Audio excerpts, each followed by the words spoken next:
Hello friends, আজকে আপনাদের সাথে শেয়ার করব মসুর ডালের ধোসা। এটা হলো খুব স্বাস্থ্যকর আর ঝটপট করে তৈরি হয়ে যাবে। সকালের নাস্তা হোক বা বিকেলের জলখাবারের জন্য একদম পারফেক্ট। আর এটা করতে খুব একটা সময়ও লাগবে না। খুব কম উপকরণ দিয়ে কিন্তু আপনারা এই মসুর ডালের ধোসাটা কিন্তু করে নিতে পারেন। তো প্রথমেই আমি এখানে 1 কাপের মতন মসুর ডালকে ভালো করে ধুয়ে একটা পাত্রের মধ্যে ভিজিয়ে রাখবো। বেশিক্ষণ ভিজিয়ে রাখবো না, ওই 20 থেকে 15 মিনিটের মতন ভিজিয়ে রাখলেই কিন্তু হবে। ভালো করে ধুয়ে নেওয়ার পর মসুর ডালটাকে আমরা ভিজিয়ে রাখবো। আর তার সাথে আমি একটা গ্রিন চাটনি করব, যার সাথে এটা খেতে কিন্তু দুর্দান্ত লাগে। এখানে আমি 15 মিনিট হয়ে গেছে। 15 মিনিট পর আমি আবার ভালো করে ধুয়ে নেওয়ার পর একটা মিক্সি বাটির মধ্যে এক এক করে এই মসুর ডালটা অ্যাড করে দেব। আর তার সাথে অ্যাড করব কিছুটা রসুন। আর এখানে আমি 2টো কাঁচা লঙ্কা নিয়েছি। ঝালটা অবশ্যই নিজেদের মতন করে অ্যাড করবেন। আর তার সাথে সামান্য একটু লবণ অ্যাড করে ভালো করে মিহি করে পেস্ট তৈরি করে দেবো। দেখবেন খুব সহজে ভালো করে মিহি একদম পেস্টটা তৈরি হয়ে যাচ্ছে। আর জলটা কিন্তু বেশি দেবেন না, কম জল দিয়ে ভালো করে মিহি করে আমাদেরকে পেস্টটা কিন্তু তৈরি করে নিতে হবে। আশা করি আপনারা ঘনত্বটা দেখে বুঝতে পারছেন কতটা ঘনত্ব থাকলে এই ক্রিস্পি মসুর ডালের ধোসাটা কিন্তু আপনারা করে নিতে পারবেন।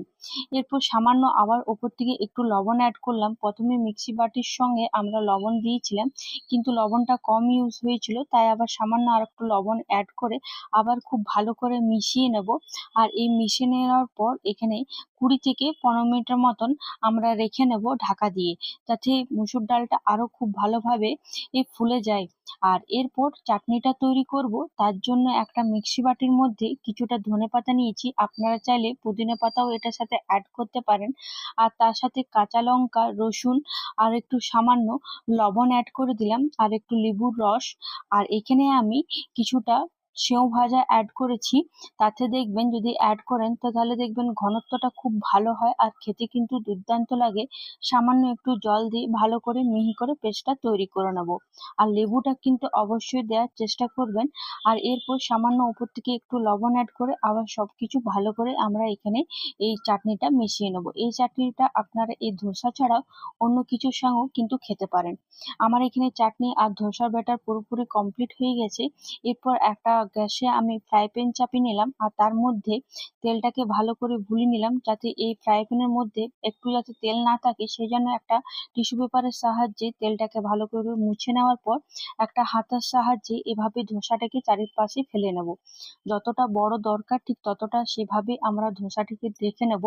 আর এরপর আমি সামান্য ওপর থেকে কাঁচা পেঁয়াজের অ্যাড করে দিলাম, আর তার সাথে কিছুটা টমেটো, একদম কুচি কুচি টমেটো আর পেঁয়াজ অ্যাড করে দেওয়ার পর ওপর থেকে পেরি পেরি মশলা অ্যাড করে দিলাম, আর তার সাথে ধনেপাতা কুচি। আর এরপর সামান্য সাইডে সাইডে আমরা একটু সামান্য জাস্ট 1 চামচের মতন সাদা তেল অ্যাড করে দেব।